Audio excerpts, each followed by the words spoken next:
აშკარაა, რომ ეს ეგრეთ წოდებული კანონები ჯერ ომის დამნაშავე პუტინის დუმამ მიიღო, რომელიც თავად პუტინის მორჩილი ინსტიტუტია. შემდეგ იმავე შინაარსის კანონი ვენესუელაში ნიკოლას მადუროს დიქტატურამ დაამტკიცა და ბოლოს ზუსტად იგივე კანონი მიიღო ქართული ოცნების პარტიამ.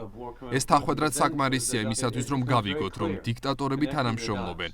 Dictators are working together. The good news is democracies are working together. კარგი ამბავი ის არის, რომ დემოკრატიულ სახელმწიფოებსაც აქვთ ერთიანობა, ამიტომ დემოკრატია გაიმარჯვებს. ნახეთ ეს პრეზიდენტ ტრამპის გამოსვლაში ქნესეთში ორშაბათს. დიახ, დასავლური ცივილიზაციის დემოკრატიული ქვეყნები, სადაც სამართლის უზენაესობაა, გაიმარჯვებენ იარაღზე დაფუძნებული დიქტატურის წინააღმდეგ.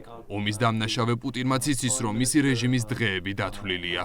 კიდევ ერთი მაგალითია სირიის ახალი მთავრობა, რომელთანაც მჭიდროდ თანამშრომლობ. გასულ წელს სირიის დიქტატორმა ასადმა მე სახელმწიფოს მტრად გამომაცხადა. 6 თვის შემდეგ, სულ რამდენიმე თვის წინ, მე შეხვდი ახალ პრეზიდენტს ასადის ყოფილ ოფისში. დასრულდა 54 წლიანი სოციალისტური დიქტატურა. სოციალისტური რეჟიმი დაემხო. დიქტატურები ინგრევა, მაგრამ ჩვენ გვინდა, რომ ეს ცვლილებები მშვიდობიანად მოხდეს. ეს უნდა მოხდეს არჩევნებითა და დემოკრატიული პროცესით. სირიაში კი ისევე როგორც უკრაინაში ვხედავთ დემოკრატიის გამარჯვებას. მე მჯერა, რომ დემოკრატია ყოველთვის გაიმარჯვებს.